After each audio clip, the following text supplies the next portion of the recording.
Friends, this is Rajadhar and welcome to our new series, Mastering the Money series. And today we will be uncovering in a very simple terms bonds. Yes, हमें ये तो पता है कि stocks के through हम stock market या Nifty 50 में इन्वेस्ट करते हैं and we make stupendous returns out of it. But then there is also another end of the spectrum जिसको हम कहते हैं बॉन्ड्स. बट यहाँ आज मैं जिन बॉन्ड्स की बात कर रहा हूँ वो मैं बात कर रहा हूँ लॉन्ग टर्म ट्रेडेबल बॉन्ड्स, जिसमें कि आपके गवर्नमेंट ऑफ इंडिया के भी बॉन्ड्स आते हैं, स्टेट गारंटीड बॉन्ड्स भी आते हैं जो 9% से ज्यादा रेट ऑफ इंटरेस्ट आजकल दे रहे हैं. सो क्या इन्वेस्ट करना चाहिए, कैसे करना चाहिए, ये हम डिफरेंट मॉड्यूल्स में लेंगे. एंड आज जिस सेशन की हम बात कर रहे हैं that is module 1. That means आज हम मेन पर्सपेक्टिव देखेंगे कि बॉन्ड्स क्या होता है, क्या हमें फायदे हो सकते हैं, और एक जब बॉन्ड होता है उसके डिफरेंट वेरिएबल्स क्या है, हमें कैसे पता चलेगा कि बॉन्ड के बारे में. हमें एक होता है ना पूरा डाइसेक्शन कि भाई इस बॉन्ड में मुझे कितना रिटर्न मिलेगा, कितना ब्याज मिलेगा, वो हम कैसे देख सकते हैं. तो टुडे हमारा जो सेशन है that is on unveiling bonds. And here we will be discussing about how you should benefit from it and what advantages bonds can provide you. So this is a standard disclosure and disclaimer. No अब यहाँ देखिए, यहाँ जो हमारी main बात आती है वो आता है कि लॉन्ग टर्म ट्रेडेबल बॉन्ड्स की अगर हम बात करते हैं, लॉन्ग टर्म ट्रेडेबल बॉन्ड्स में हमारे पोर्टफोलियो के रिटर्न्स जो हैं वो एनहांस कैसे होते हैं. सो इट इज नॉट जस्ट कि भाई मुझे फिक्स रेट ऑफ रिटर्न चाहिए तो मुझे सिर्फ ट्रेडेबल बॉन्ड चाहिए, बिकॉज ट्रेडेबल बॉन्ड्स आपके फिक्स डिपॉजिट से या फिक्स मैच्योरिटी प्लान से बिल्कुल डिफरेंट प्रोडक्ट होते हैं. हम सबसे पहले आएँगे कि अगर मुझे ट्रेडेबल बॉन्ड लेना है, तो सबसे पहले मेरे उसके एडवांटेजेस क्या हैं? सबसे पहले आता है जो सिंपल हम कह सकते हैं रिस्क मिटिगेशन. हमें ये तो पता है कि भई स्टॉक मार्केट का अपना रिस्क होता है. स्टॉक मार्केट के कंपैरिज़न में जो बॉन्ड्स होते हैं, वो थोड़े से लेस रिस्की होते हैं. हालाँकि अगर आपने लॉन्ग टर्म बॉन्ड्स रखा है अपने पास, लेकिन आप इंटरेस्ट रेट फ्लक्चुएशंस को ध्यान में नहीं रख रहे हैं और ड्यूरेशन को ध्यान में नहीं रख रहे हैं, तो ये बॉन्ड्स भी आपके लिए उतने ही खतरनाक हो जाते हैं. सेकंड हो जाता है इसका कि ये आपको एक इंटरेस्ट रेट का हेज देते हैं. इंटरेस्ट रेट का हेज ये होता है कि अगर कल को आरबीआई अपना रेट ऑफ इंटरेस्ट नीचे गिरा रहा है और आपके पास अगर कोई लॉन्ग टर्म बॉन्ड है, या हम कहते हैं कि भाई इकोनॉमी जो है वो थोड़ी सी अनस्टेबल हो रही है और रेट ऑफ इंटरेस्ट गिर रहे हैं सपोज, सो उस केस में जो लॉन्ग टर्म बॉन्ड्स हैं, because of its very nature, because yield and interest rates are inversely proportional, जो ड्यूरेशन जिसे हम कहते हैं बाद में, ड्यू टू दैट आपकी जो यील्ड है वो बढ़ जाती है if you have been invested into it, primarily into the government bonds, because they even in the economic turmoil are considered to be the safer bet. Then उसके बाद जो हमारे पास आती है वो आती है प्रिजर्वेशन विच इज क्वाइट. अगर आप कोई भी बॉन्ड, यहाँ मैं बात कर रहा हूँ लॉन्ग टर्म गवर्नमेंट बॉन्ड्स की. So if you are holding bonds till maturity, that means अगर आपने 3 साल का बॉन्ड पकड़ा है, 5 साल का बॉन्ड पकड़ा, आप उससे पहले नहीं बेच रहे हैं, तो आपका कैपिटल 100% सेफ है. तो यहाँ पे आ जाती है वो वाली बात. देन आ जाती है कि stability during uncertainty. Stability during uncertainty का मतलब है जबकि स्टॉक मार्केट या इकोनॉमिक टर्मोइल होता है तो yield on long term bonds, primarily sovereign bonds, goes up. Because it goes up, therefore they are much more stable and also provide stability in your portfolio. Then अब हम बात करते हैं long term goals की. काफी बार ऐसा होता है कि if you have certain goal which is coming in 2.5 year और 3 ईयर और 4 ईयर एंड आपको स्टॉक मार्केट की वोलेटिलिटी नहीं चाहिए, बस इन द मीन टाइम आप ये नहीं चाहते कि मैं एफडी में डाल के हर क्वार्टर जो भी मेरा इंटरेस्ट आता है क्यूमुलेटिव आता है मैं उस पर टीडीएस दूं. So I want to defer the tax also. So in that case अगर आपके लॉन्ग टर्म गोल्स हैं, सो आप बॉन्ड्स के अंदर जो पैसा डालते हैं आप उसको किसी ड्यूरेशन के लिए पेग कर लेते हैं, फिक्स कर लेते हैं. So therefore with that case, जैसे कुछ लोग रिटायरमेंट प्लानिंग के लिए करते हैं, बॉन्ड्स के दो बेनिफिट होते हैं. आप उसमें इंटरेस्ट इनकम भी ले सकते हैं, आप कैपिटल एप्रिसिएशन भी कर सकते हैं, वो मैं आपको आगे बताऊंगा. So therefore long term goals के लिए भी बॉन्ड्स को बहुत इंपॉर्टेंट पैमाने में यूज किया जाता है, प्राइमरली अब जबकि रेट ऑफ इंटरेस्ट अपने ऑल टाइम हाई पे. एक और बात, ये हमेशा आपके स्ट्रेटेजिक रिबैलेंसिंग का भी पार्ट होता है. स्ट्रेटेजिक रिबैलेंसिंग का पार्ट इसलिए होता है कि अगर मेरे पास डेट है और मेरे पास इक्विटी है, अब अगर मेरा जो इक्विटी है वो अगर 30% बढ़ चुका है ऊपर और मुझे रिबैलेंस करना है, मैं इसमें से जो भी मेरा गेन आया है मैं 20% निकाल के डेट में डाल दूंगा. सो देयरफॉर मैं क्या कर सकता हूं कि अगर मेरा पोर्टफोलियो मैंने 50% और 50% बनाया हुआ है हमारा डेट में और इक्विटी में, सो उस केस में बिकॉज मार्केट ऊपर गया है, अब जो मेरा कंपोनेंट इक्विटी का है, स्टॉक मार्केट का है, उसकी वैल्यू अब 70% हो चुकी है. तो मैं क्या करूंगा, मैं इसमें से 20% निकालूंगा वो 20%, सॉरी, वो 20% मैं डेट के अंदर डाल दूंगा, सो दैट मैं अपने रेशियो को वापस 50-50 ले आऊंगा। तो बॉन्ड्स को इसलिए भी यूज किया जाता है फॉर स्ट्रेटेजिक रिबैलेंसिंग। सबसे बड़ी बात होती है, ये आपको एक स्ट्रेटेजिक या स्टेडी इनकम स्ट्रीम देता है। अगर आप गवर्नमेंट ऑफ इंडिया के बॉन्ड्स में जाते हैं, सपोज आप जीओआई के बॉन्ड्स में जाते हैं, सपोज 2030, जो आपको 9% की यील्ड दे रहा है ना, इसमें क्या होता है कि जब आप इंस्टीट्यूशनल बॉन्ड्स में जाते हैं या बड़े बॉन्ड्स में जाते हैं, आपको मैंडेटरली इंटरेस्ट पेमेंट मिलता है। अब ये आपको 6 मंथ्स, क्वार्टरली, या जो भी उसका नेचर होगा, उस हिसाब से आपके अकाउंट में आएगा। It will be added to your income. So therefore अगर आपने अगले 5 साल का, 10 साल का भी बॉन्ड लिया है, तो आपको पता है कि आपको अगले 5 साल और 10 साल उस गवर्नमेंट बॉन्ड पे एक स्टेडी इनकम स्ट्रीम आएगी। So therefore unlike in case of many balance advantage funds, Covid के टाइम में जबकि इकोनॉमी नीचे गई थी, तो उन्होंने अपना जो 1% पर मंथ को रिड्यूस करके 0.5% पर मंथ के हिसाब से डिविडेंड यील्ड बना दी थी कई फंड्स ने, वो यहाँ पे नहीं होगा, because you are dealing in government bonds. Lastly अगर हम बात करते हैं कैपिटल एप्रिसिएशन, ये थोड़ा सा डिफरेंट लगता है। उसका कारण ये है, हम्म, ये थोड़ा सा डिफरेंट लगता है क्योंकि नॉर्मली हम कैपिटल एप्रिसिएशन को लेते हैं हमेशा स्टॉक्स के केस में, लेकिन अगर हम बॉन्ड्स की बात करें, बॉन्ड्स के केस में भी कैपिटल एप्रिसिएशन होता है। वो कैसे होता है? जब भी आरबीआई अपना रेट ऑफ इंटरेस्ट, जिसको हम रेपो रेट कहते हैं, जब भी वो अपना रेपो रेट नीचे करता है 0.5%, तो अगर आपके पास गवर्नमेंट सिक्योरिटीज या लॉन्ग टर्म बॉन्ड्स हैं, उसकी जो यील्ड है वो 2.5% आपकी बढ़ जाएगी। सो टेक्निकली अगर मैं 5-7 साल की बॉन्ड्स की मैं बात करता हूं, तो मैं उस हिसाब से आपको कह रहा हूं।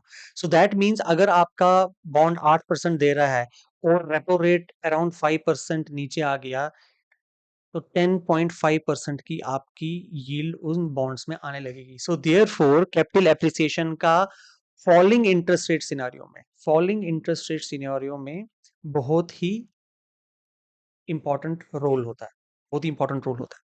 सो यहाँ पे हम बात करते हैं कि अगर मुझे लॉन्ग टर्म ट्रेडेबल बॉन्ड्स में ले रहा हूं, मैं उसमें अराउंड 9 तरीकों से बेनिफिट कर सकता हूँ। पहले इसमें इंडेक्सेशन भी होता था, बट अब इंडेक्सेशन इस साल 2023 से बेनिफिट वो हटा दिया गया है। So there is no indexation. So hmm so अब बात आती है, अगर हम बॉन्ड्स की बात करते हैं, मैं आपको बाद में इसमें बताऊंगा कि एक्चुअल मेन बॉन्ड्स आप जब देखेंगे आपको रेट ऑफ इंटरेस्ट और उसकी मार्केट वैल्यू कैसे दिखेगी, वो मैं आपको दिखाऊंगा। तो सबसे पहली बात करते हैं जो नॉर्मल बॉन्ड्स होते हैं। बॉन्ड्स हमारे पास होता क्या है? ये एक फिक्स्ड इनकम सिक्योरिटीज है। बॉन्ड होता कुछ नहीं है। हम एज एन इन्वेस्टर वो बॉन्ड इशू करता है। सपोज हमने गवर्नमेंट ऑफ इंडिया के बॉन्ड्स खरीदे, मतलब हमने गवर्नमेंट ऑफ इंडिया को पैसा दिया और उनसे उनके बॉन्ड खरीदे। इसका मतलब है हमने भारत सरकार को लोन दिया है, जिसके एवज में भारत सरकार हमें ब्याज देती है, इंटरेस्ट देती है। So it is actually loan made by an investor to a borrower, ये गवर्नमेंट और इंस्टीट्यूशन। सो अब ये देखिए, now we are actually lending our money for a fixed interest payment. Now जब हम बॉन्ड्स की बात करते हैं, तो यहाँ पे आपकी गवर्नमेंट बॉन्ड्स आ जाते हैं, स्टेट गवर्नमेंट की बॉन्ड्स आ जाते हैं, पीएसयू जिसको पब्लिक सेक्टर एंटरप्राइजेस कहते हैं, उनके taxable and tax free bonds आ जाते हैं, प्राइवेट सेक्टर के बॉन्ड्स आ जाते हैं, आपके परपेचुअल बॉन्ड्स आते हैं। और परपेचुअल होते हैं जिनकी कोई मैच्योरिटी वैल्यू नहीं लिखी होती है, बट हाँ, कुछ साल के बाद कंपनीज या कॉर्पोरेट्स कई केसों में कॉल बैक कर लेते हैं और पैसा वापस दे देते हैं। बट ये थोड़ा सा रिस्की होता है। In case you don't understand bonds, तो इसमें आप नहीं जाइए, even if the yields are attractive. Then there is a state development loans.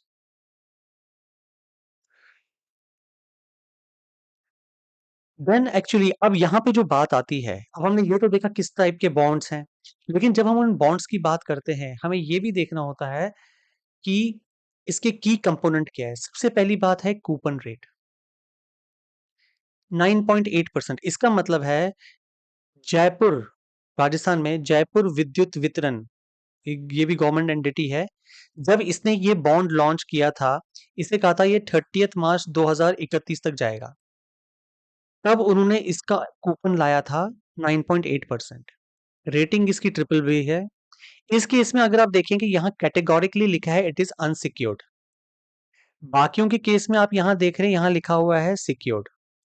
तो कहते हैं कि भाई इसकी गारंटी नहीं है, ट्रिपल बी प्लस की रेटिंग है। पार्शियल रिडम्पशन कर सकते हैं, किस डेट को कर सकते हैं वो उन्होंने मेंशन किया हुआ है, उसके बाद नहीं कर सकते हैं। आईपी डेट्स होते हैं आपके इंटरेस्ट पेमेंट्स, जिसको आप कह सकते हैं पे आउट डेट्स फॉर इंटरेस्ट, 30 मार्च और 30 सितंबर को। प्राइस पर 100, तो हम जो कहते हैं जो यूनिट्स हैं, हम कहते हैं प्राइस क्या है इसका, नेवी जिसे हम कहते हैं, जो आजकल चल रहा है, से सपोज अगर मैं अगस्त के महीने की बात कर रहा हूँ या फर्स्ट वीक ऑफ अगस्त की बात कर रहा हूँ, ऑन एन अप्रोक्सीमेशन हम कहेंगे कि ये 101.61 है, सो दैट मीन्स 1.61 रुपीज की प्रीमियम पे चल रहा है ये। अब उस वजह से क्या हो रहा है कि जो आपका 9.8 की ओरिजिनल यील्ड थी, बिकॉज रेट ऑफ इंटरेस्ट तो बढ़ रहा है, तो और ये प्रीमियम पे है, तो आप 100 की जगह 101.61 रुपए दे रहे हो, तो जो आप इन्वेस्ट कर रहे हो आपको एक्चुअली जो ब्याज आएगा, YTM, यील्ड टू मैच्योरिटी,